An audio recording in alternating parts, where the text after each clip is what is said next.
Foi a Claquete primeiro. Foi som? Câmera foi. Licença.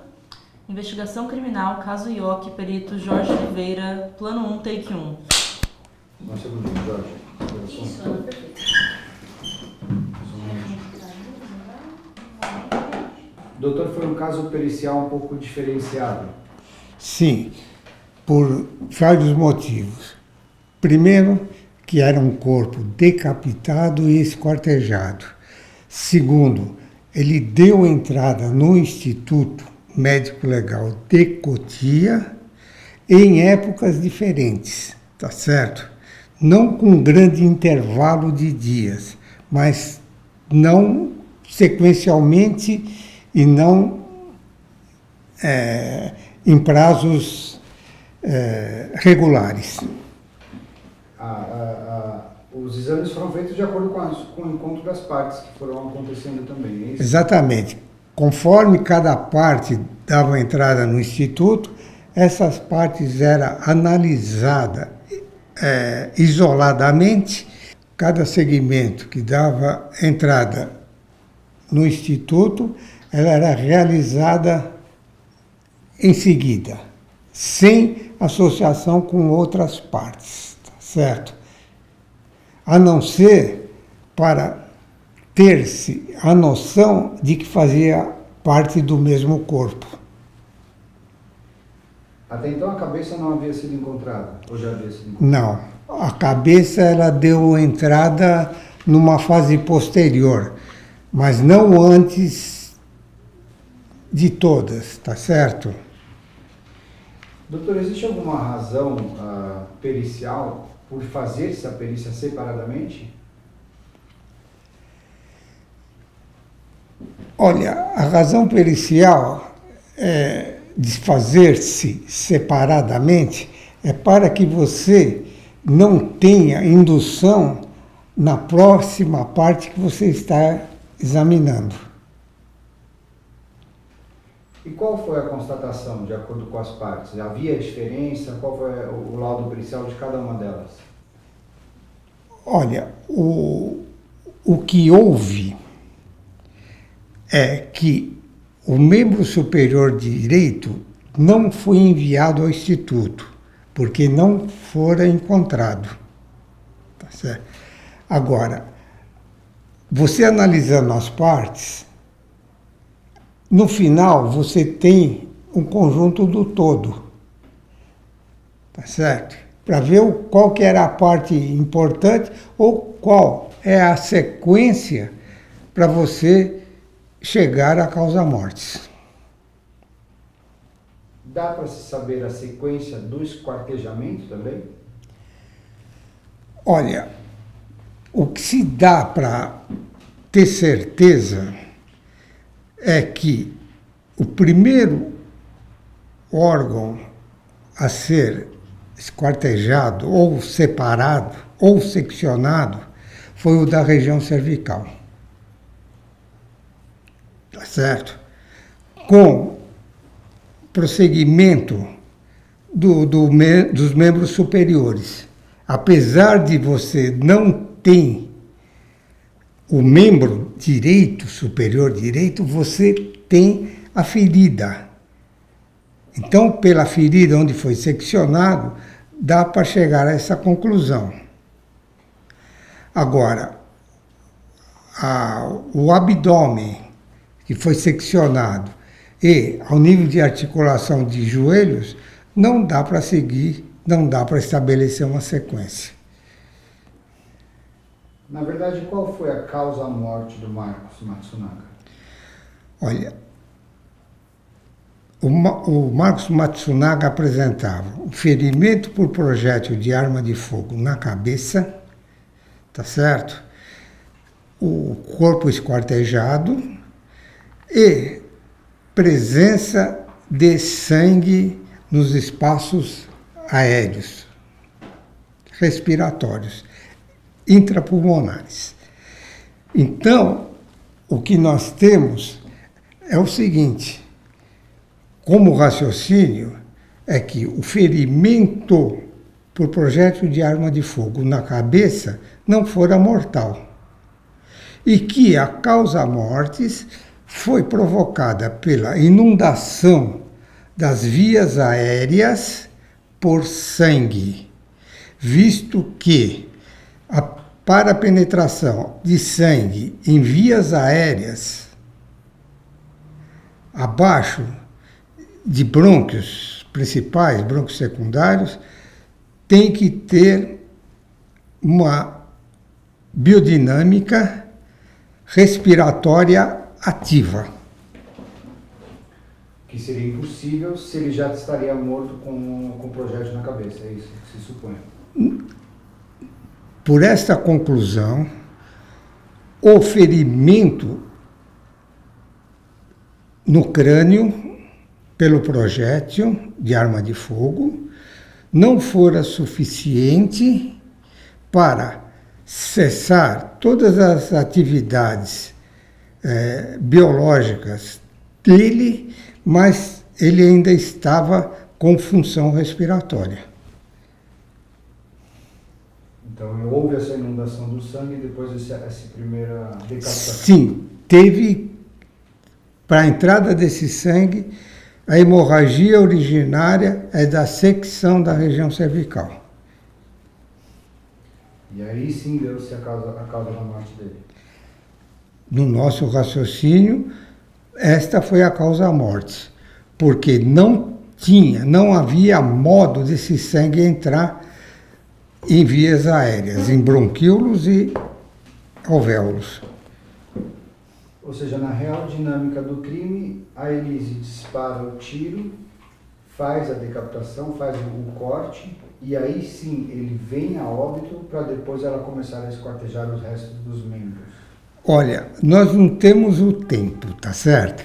Mas nós sabemos que o ferimento na cabeça não foi instantâneo. Não foi instantâneo para o óbito, mas que a partir disso daí é que houve a secção.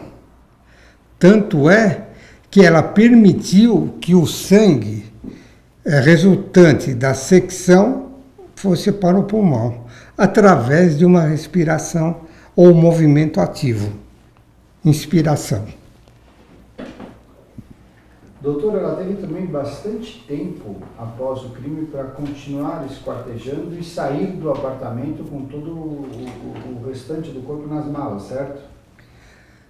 Tecnicamente, no nosso ponto de vista, algumas das secções têm aparência de ter sido executada por profissionais, tá certo? Habituados com dissecação. E, pela análise da estatura do corpo e pelas secções observadas, uma pessoa só não teria feito o completo esquartejamento. Pelo menos ela recebeu a ajuda de alguém ou de mais uma pessoa. Como que se denota essa diferença, essa distinção? Essa distinção foi provocada pelo tipo de secção.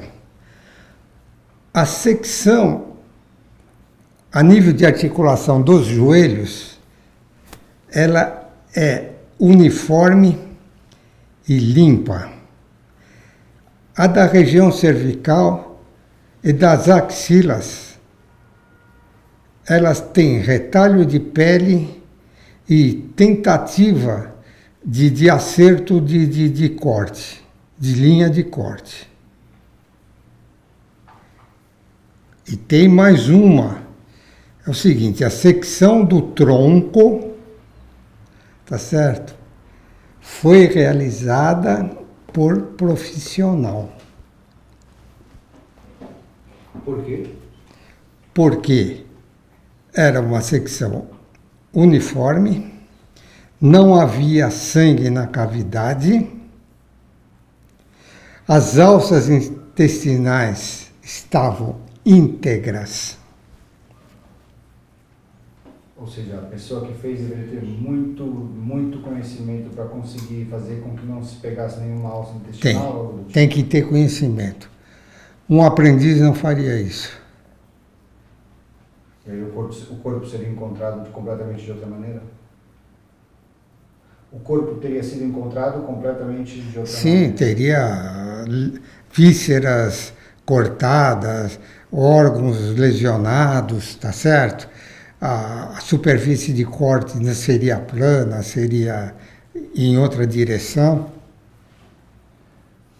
Doutor, algumas pessoas falaram que ela teve alguma experiência profissional em enfermagem. Isso seria suficiente para ela ter esse tipo de conhecimento ou não? Não. Ela pode. Depende, enfermagem. Enfermeira não faz cirurgia. O que ela pode ter é visão e assistir cirurgias. Mas isso não dá aprendizado só visual, para quem pratica, de habilidade para o esquartejamento, uma dissecção. Na verdade, tem áreas ali de dissecção, não de esquartejamento, tá certo? Qual que seria essa distinção de um esquartejamento? É pelo tipo de corte, pelo plano de segmentação, tá certo? As articulações do joelho estavam mantidas, tá certo? Então, na verdade, o joelho foi desarticulado. Então, é para quem tem habilidade. O instrumental utilizado provavelmente foi completamente outro também. Foi. Deve ter um instrumental aí de profissional, porque não se achou sangue a mais, sujeira, vamos dizer assim, do corte, que tenha espalhado pela superfície de corte. A superfície de corte estava limpa, a não ser o sangue da região cervical. Ah, entendi. Esse sangue que foi vestígio todo aqui, que foi parar no pulmão, as outras partes do corpo foram encontradas todos limpos? Que tinha sangue era na secção das axilas, mas do joelho não possuía, e nem do corte do tronco, da secção do tronco. Não tinha essa presença de sangue? Não tinha presença de sangue. Isso não tem nada a ver com o tempo que se tomou para fazer o esquartejamento? Olha, eu não tenho ideia do tempo que ela chegou no apartamento, que tem o encontro do casal, e na hora que ela saiu. A hora que eu tiver esse tempo, dá para dizer se foi possível a realização de todas essas secções do esquartejamento nesse intervalo de tempo. Então, doutora, ela teria tido esse tempo de descansar, para depois, no dia seguinte, continuar com esse esquartejamento? Isso seria suficiente? Olha, eu não acredito. Por uma pessoa que não tenha praticado de uma forma intensa a atividade, ela não teria rapidez para executar tudo o que se apresentou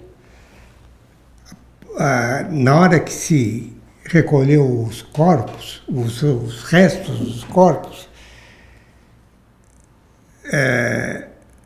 sozinha, ela não conseguiria fazer isso. Mesmo nesse intervalo de tempo? Mesmo nesse intervalo de tempo. Apesar que eu não sei qual que é, mas ela iria gastar muito tempo para a execução e o término do esquartejamento. Até sair com todas as partes nas malas da casa dela. É possível que que exista outro local de crime, além da casa dela, para esse esquartejamento, além de uma outra ajuda? Olha, quanto à questão da ajuda, de auxílio para execução, nós temos a plena convicção que há pelo menos mais uma pessoa, ou mais. Agora, quanto ao local, isso é objeto da investigação policial. Mas eu posso afirmar, não sei o resultado da perícia do local, mas se foi feito aonde, na residência, no apartamento, deve ter material orgânico enlameando de uma forma intensa. Em todos os cômodos onde as partes foram? No cômodo onde foi executado o esquartejamento. Doutor, e quanto aos requintes de crueldade da Elise? Olha, na perícia médica, a crueldade está na secção do corpo, estando ele vivo, sem a morte clínica. Porque para o sangue ser aspirado, é necessário duas coisas. Primeiro, funcionamento da bomba cardíaca e o movimento ativo de inspiração. Ou seja, na verdade, ele não tinha, mesmo com o projeto na cabeça, ele não tinha morte clínica, ele tinha somente uma morte cerebral. O que se deduz e se conclui, porque é um fato verídico, é que para ter ocorrido a inundação das vias aéreas por sangue, é necessário que não tivesse ocorrido a morte clínica.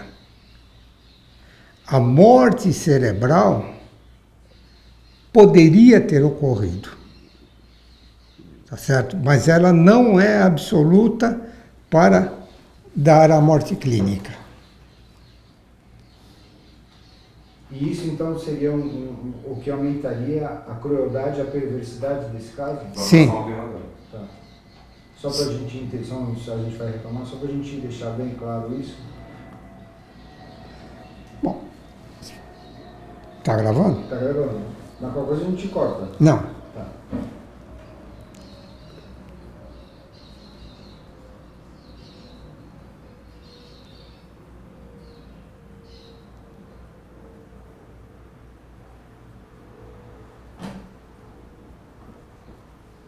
Foi.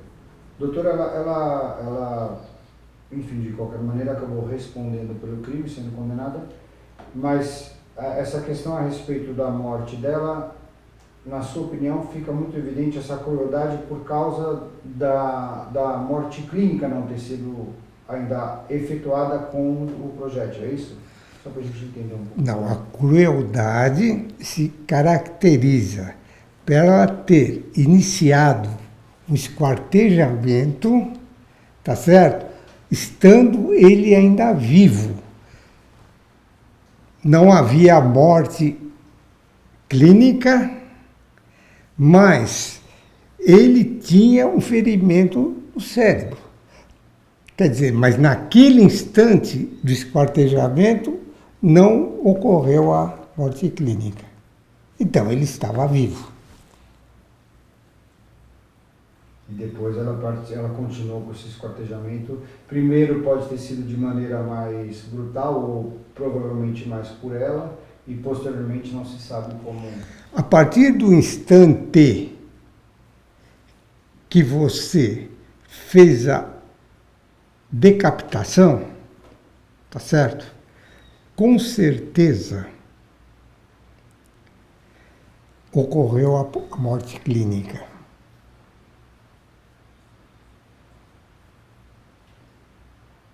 E aí pode ter tido a participação e a ajuda de alguém, mas essa pessoa só teria atuado após a morte clínica. Não sabemos. Pode ser que o auxiliar ou auxiliares tenham participado com ele ainda vivo, sem a morte clínica. Dá para se saber se, por exemplo, se esses quartejamentos daqui ainda permaneceram com ele sem a morte clínica? Na verdade, nós podemos raciocinar, mas não há dados de estabelecer como a sequência ocorreu na prática, a não ser... Só um segundo, só para você saber.